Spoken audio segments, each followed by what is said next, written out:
మనిషి జీవితంలో ఒక బలమైన శక్తి ఉంది. ఆ శక్తి పేరు కామం. ఈ శక్తి గురించి చాలా మంది మాట్లాడడానికి భయపడతారు, కానీ నిజాన్ని దాచిపెట్టడం జ్ఞానం కాదు. సెయింట్ థామస్ అక్వైనస్ ఒక స్పష్టమైన సత్యం చెప్పారు. మనిషి శరీరంలో ఉన్న ప్రతి శక్తికి ఒక లక్ష్యం ఉంటుంది. ప్రకృతి ఇచ్చిన శక్తి ఎప్పుడూ అర్థం లేకుండా ఉండదు. కామం కూడా అలా ఉన్న ఒక శక్తి. థామస్ అక్వినస్ ఇలా చెప్పారు: పురుషుడు మరియు స్త్రీ మధ్య సెక్స్ ఒక ప్రకృతి నియమం. ఈ నియమం వల్ల కుటుంబం ఏర్పడుతుంది. ఈ నియమం వల్ల పిల్లలు పుడతారు. ఈ నియమం వల్ల సమాజం కొనసాగుతుంది. ప్రకృతి యొక్క ఉద్దేశాన్ని గౌరవించని మనిషి తననే ద్రోహం చేస్తాడు. సెక్స్ ఒక సాధనం. అది జీవితాన్ని నిర్మించడానికి ఉపయోగపడాలి. కామాన్ని కేవలం శరీర ఆనందం కోసం ఉపయోగిస్తే అది మనిషిని బలహీనంగా చేస్తుంది. థామస్ అక్వినస్ ఒక బలమైన సత్యాన్ని స్పష్టంగా చెప్పారు: కామం మీద అదుపు లేకపోతే మనిషి గౌరవం నెమ్మదిగా తగ్గిపోతుంది. మనిషి కేవలం శరీరంతో జీవించే ప్రాణి కాదు, మనిషి బుద్ధితో ఆలోచించే జీవి. జంతువు తనకు వచ్చిన కోరికను వెంటనే అనుసరిస్తుంది, కానీ మనిషి మాత్రం అలా ఉండడు. మనిషి తనలో వచ్చిన కోరికను వెంటనే అనుసరించడు. అతను కాసేపు ఆగి తన బుద్ధితో ఆలోచిస్తాడు. ఆలోచించి తీసుకున్న నిర్ణయం మనిషి నిజమైన విలువను చూపిస్తుంది.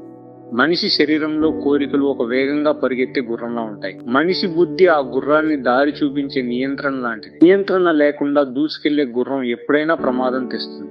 అదే విధంగా అదుపులేని కోరిక కూడా మనిషిని తప్పుదారికి తీసుకెళ్తుంది. థామస్ అక్వినస్ ఇలా చెప్పారు: ప్రేమ ఉన్న చోట బాధ్యత ఉంటుంది. బాధ్యత ఉన్న చోట కుటుంబం ఉంటుంది. కుటుంబం ఉన్న చోట సమాజం బలంగా ఉంటుంది. అందుకే థామస్ అక్వినస్ ఫిలాసఫీలో వివాహం ఒక గొప్ప వ్యవస్థగా కనిపిస్తుంది. వివాహం అనేది కేవలం ఒక ఒప్పందం కాదు, అది ఒక బాధ్యత.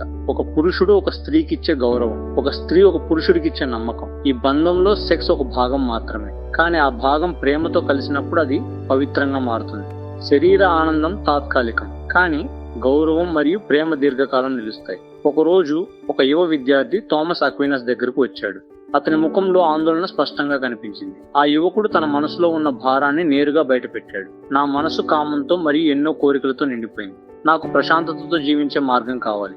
థామస్ అక్వినస్ అతనిని నిశ్శబ్దంగా చూశాడు. తర్వాత చాలా బలంగా ఒక సత్యం చెప్పారు: కామాన్ని శత్రువుగా చూడు, కామాన్ని ఒక శక్తిగా చూడు. కామం నీ జీవితాన్ని నడపకూడదు, నీ బుద్ధి కామానికి దారి చూపాలి. కామం మీద అధికారం నీ చేతిలో ఉండాలి. ఈ చిన్న మాటలో ఒక గొప్ప జీవనతత్వం దాగి ఉంది. చివరగా థామస్ అక్వినస్ ఫిలాసఫీ ఒక స్పష్టమైన దారిని చూపిస్తుంది. మనిషి తన శరీరాన్ని గౌరవంతో చూసుకోవాలి. మనిషి నిర్మించే ప్రతి సంబంధాన్ని విలువగా భావించాలి. ప్రేమను బాధ్యతతో కాపాడాలి. జీవితంలో ఆత్మ నియంత్రణను బలంగా నిలబెట్టాలి. అప్పుడు కామం మనిషిని బలహీనంగా చేయదు. అదే కామం జీవితాన్ని నిలబెట్టే శక్తిగా మారుతుంది.